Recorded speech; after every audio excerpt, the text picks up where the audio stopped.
Baik, Assalamualaikum warahmatullahi wabarakatuh. Waalaikumsalam. Selamat sore, Bapak. Selamat datang dalam sesi training K3 kita pada sore ini. Jadi training session HSE Departemen di PT Industri Laboratorium Sari. Oke, sebelum kita mulai trainingnya, ada yel-yel safety nih. Bapak mungkin udah lupa ya. Jadi nanti saya bilang safety, Bapak bilang safe, saya bilang accident, Bapak jawab no. Saya bilang smile dan L, Bapak jawab mantap. Jadi saya yang hitam, Bapak yang merah. Oke, kita mulai ya. Safety, accident, No. semangat ya L. Mantap. Oke, terima kasih. Untuk pengenalan, jadi sebelum kita masuk ke materi atau hal selanjutnya, perkenalkan saya Riri Dwihanwinanti, lahir di Medan tanggal 27 Februari 96. Sekarang tinggal di 50, Kabupaten Batubara. Saya lulusan Sarjana 1, S1 Teknik Lingkungan dari USU Universitas Sumatera Utara.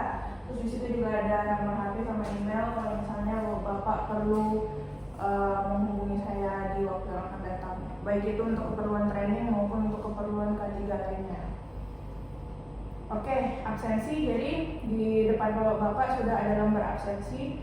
Boleh tolong diisi di poin 1, 2, 3, nama, jabatan, asal perusahaan, sama tanda tangan Bapak masing-masing. Jadi dari yang kita lakukan sore ini ada 3 peserta ya. Memang cukup kita plotting diikuti oleh 3 peserta saja.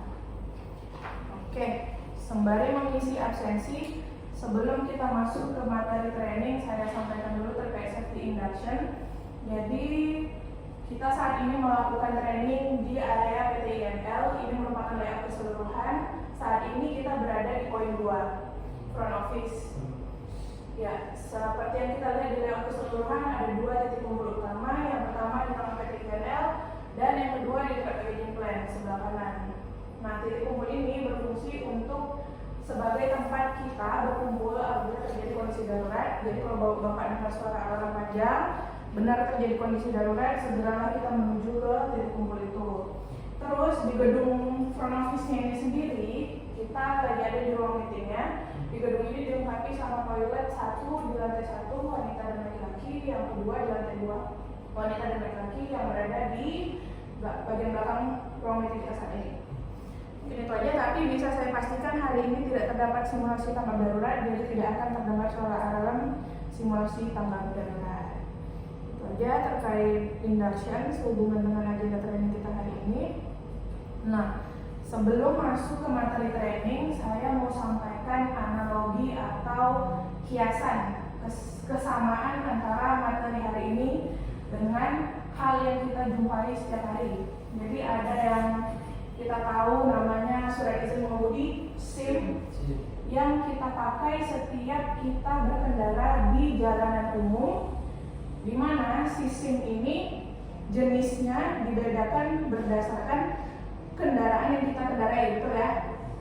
Jadi kalau kita pakai mobil SIM A, kalau SIM B untuk kendaraan besar atau bawa barang atau kendaraan umum, SIM C untuk sepeda motor.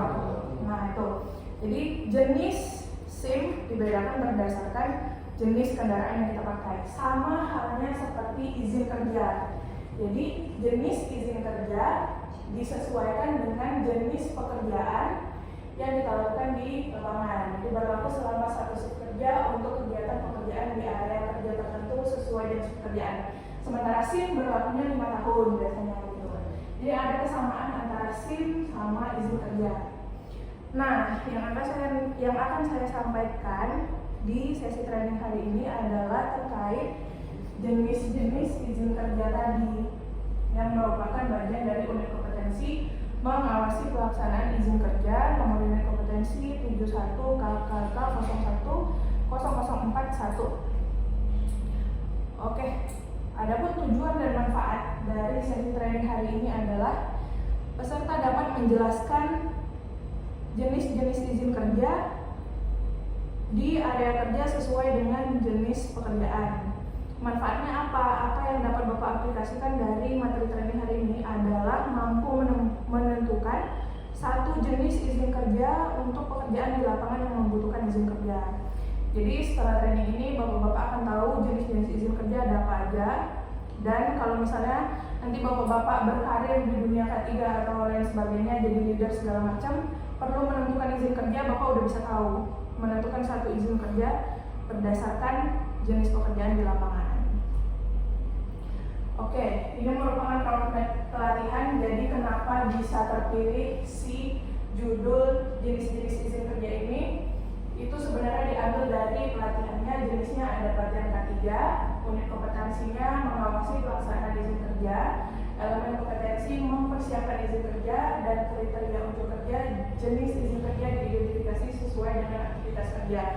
Ini sebenarnya turunan dari SKKNI. Jadi SKKNI itu adalah standar kompetensi yang memang disusun pemerintah kalau misalnya kita mau berkompeten di satu bidang tertentu. Dalam hal ini adalah K3 dan lebih spesifik lagi ke izin kerja. Nah ini runutannya sebenarnya. Mungkin kalau nanti kedepannya ada sesi training lain bisa dijelaskan lebih detail terkait SKKNI tadi. Masuk ke materi sesungguhnya. Jadi kita perlu tahu dulu contoh pekerjaan di lapangan itu ada apa-apa saja. Sebenarnya contoh pekerjaan kan tidak hanya 4 ini aja, tapi yang di PT INL dominan kita temui itu adalah 4 jenis pekerjaan ini. Jadi yang pertama ada pekerjaan ketinggian, pekerjaan panas atau pengelasan, pekerjaan ruang terbatas, dan pekerjaan elektrikal. Nah, ini kan sudah dijudulin nih jenis pekerjaannya, tapi kalau aktual di lapangan, bagaimana cara kita membedakan satu pekerjaan dengan pekerjaan lain adalah dengan cara berikut. Jadi, kalau izin kerja ketinggian, berarti untuk pekerjaan ketinggian itu dimuat dalam Instruksi Kerja Nomor 016 PT INL. Di situ disebutkan pekerjaan menggunakan tangga, pekerjaan menggunakan scaffolding, pekerjaan pemeriksaan silo, tank, atau pipe rack adalah kategori pekerjaan di ketinggian. Jadi itu ya, ketika orang bekerja di platform tertentu, ketinggian tertentu, itu sudah dikategorikan sebagai pekerjaan ketinggian. Ada tangga di situ, ada scaffolding, ada area-area ketinggian, maka itulah pekerjaan ketinggian. Terus kita lihat lagi kalau pengelasan itu kategorinya seperti apa.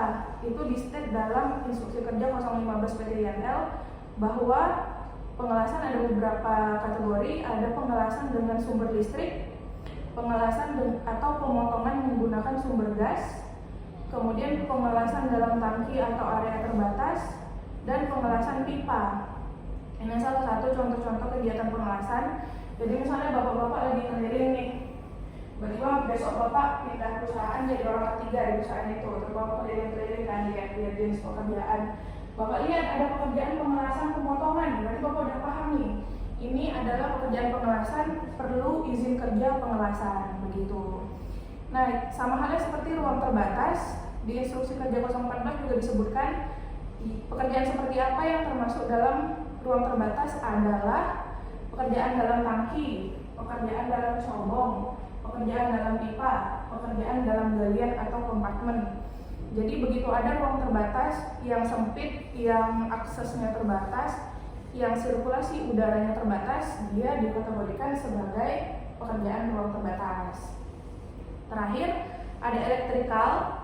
Ini merupakan beberapa pekerjaan seperti pekerjaan jalur listrik, pekerjaan panel listrik, pekerjaan perbaikan instrumen.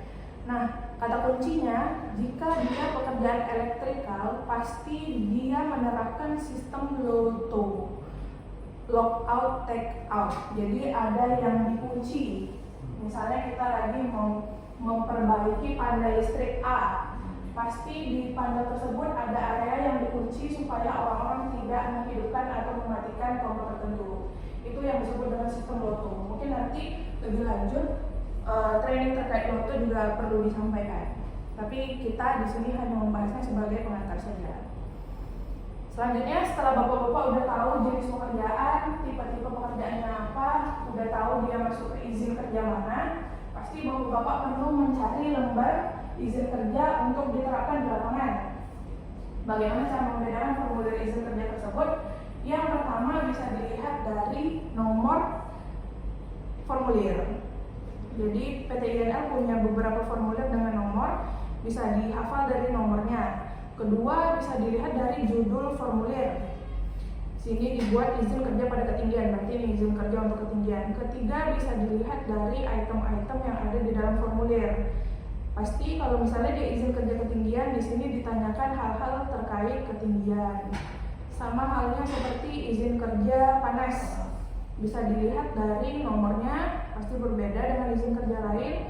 Judulnya pasti berbeda dan item-item di dalamnya pasti berbeda juga. Ini izin kerja panas sama pengelasan sama? Sama Pak, izin kerja panas sama pengelasan sama. Oke, kesimpulan dari sesi training yang mungkin memang cukup singkat hari ini adalah satu, jenis-jenis izin kerja untuk pekerjaan yang dominan dilaksanakan di PT INL itu ada 4. Ketinggian, pengelasan, ruang terbatas, elektrikal.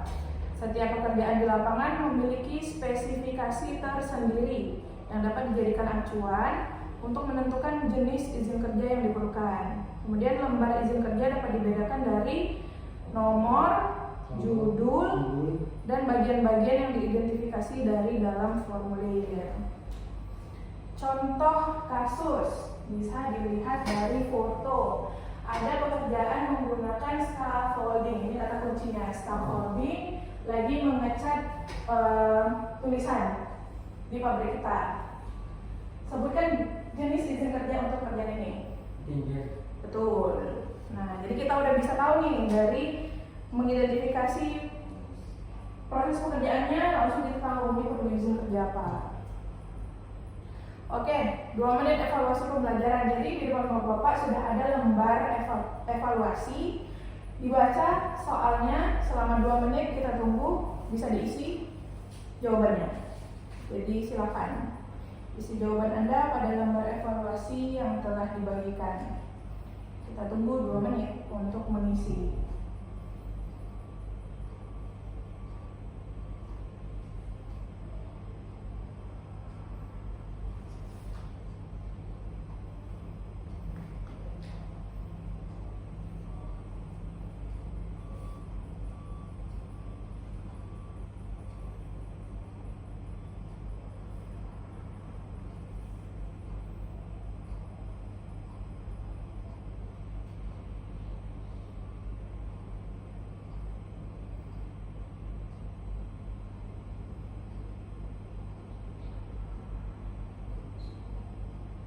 Sudah selesai? Belum.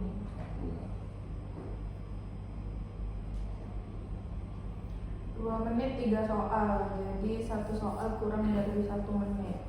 Arti soalnya cukup sederhana.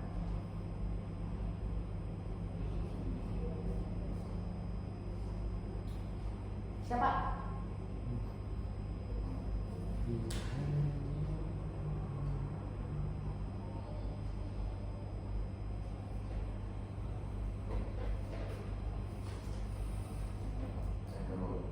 Sudah. Pak Iqbal?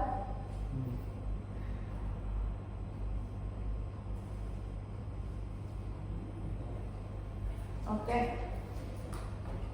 Tugas tambahan Bapak-bapak, selain mengisi lembar evaluasi tadi, coba cari masing-masing 2 jenis pekerjaan untuk setiap izin kerja, ketinggian, pengelasan, dibuat dalam bentuk foto di soft file. Ada contoh fotonya, 2 pekerjaan masing-masing untuk izin kerja ketinggian dan izin kerja pengelasan. Nah, tugas tambahan ini bisa dikumpulkan nanti di sesi training kita minggu depan. Ini Bu, apanya contohnya Bu? Memang kita buat sendiri atau memang ada kerjaannya gitu? Pas lagi kerja orang kita foto apa kita buat sendiri rekayasa gitu? Pas orang lagi kerja? Iya. Nah, kalau yang ketinggian ini? Bisa, masih ada seminggu kita kontraktor ini. Masih aman itu. Nanti minggu depan kita ketemu lagi, saya tanya nih, Nah, ada satu contoh implementasi dari materi kita hari ini adalah salah satu kasus akibat tidak diterapkannya izin kerja. Jadi di salah satu perusahaan minyak dan gas ada kontraktor perlu akses ke tangki limbah, tapi di jam istirahat. Satu, kedua tidak koordinasi dengan pemilik lokasi, ketiga tidak memperlakukan izin kerja. Alhasil dia nggak tahu kondisi di dalam tangki seperti apa, oksigennya kurang, ada gas beracun, tidak sadarkan diri dan tenggelam di dalam tangki. Nah, ini termasuk kasus ruang terbatas. Itu kenapa izin kerja sangat penting untuk diterapkan. Safety is everyone's responsibility. Safety adalah tanggung jawab bersama, betul Pak? Ya. Setuju. Oke, kita mau masuk ke sesi akhir training. Silahkan dirapikan untuk lembar absensi dan lembar evaluasi tadi disusun di depan Bapak. Nanti saya ambil dari meja Bapak. Terus alat tulisnya juga disusun. Mungkin kalau ada barang-barang bawaan Bapak sekalian bisa disimpan di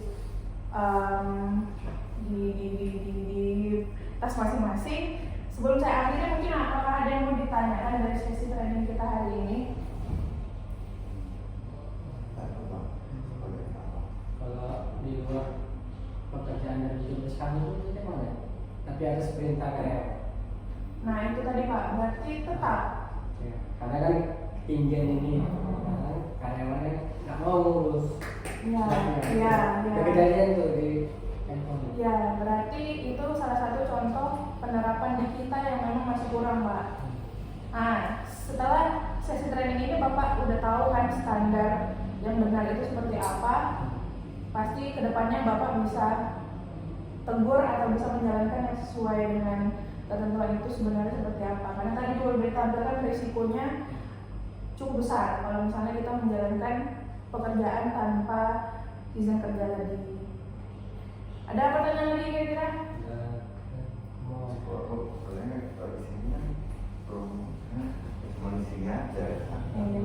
Siapa tahu nanti Bapak pindah perusahaan jadi orang ketiga kontraktor. Buatnya dari bangunannya apa? Lumayan loh. Cuannya banyak loh. Apa yang gue tengok? Itulah kira-kira ya Pak. Siap. Jadi ya semoga dari materi yang disampaikan hari ini ada manfaat dan masukan untuk Bapak-Bapak sekalian bisa diimplementasi di pekerjaan sehari-hari. Sesi pelatihan ketiga selanjutnya semoga bisa kita laksanakan rutin dan bisa diikuti dengan orang atau peserta yang lebih lengkap lagi. Terima kasih atas keluangan waktu Bapak-Bapak sudah hadir di dalam sesi pelatihan ketiga hari ini. Saya Riri, pelatih atau asesor dari tim HSSE, Health Safety Security Environment, mengucapkan terima kasih sekali lagi. Saya tutup sesi pelatihan ketiga sore ini dengan salam. Assalamualaikum warahmatullahi wabarakatuh.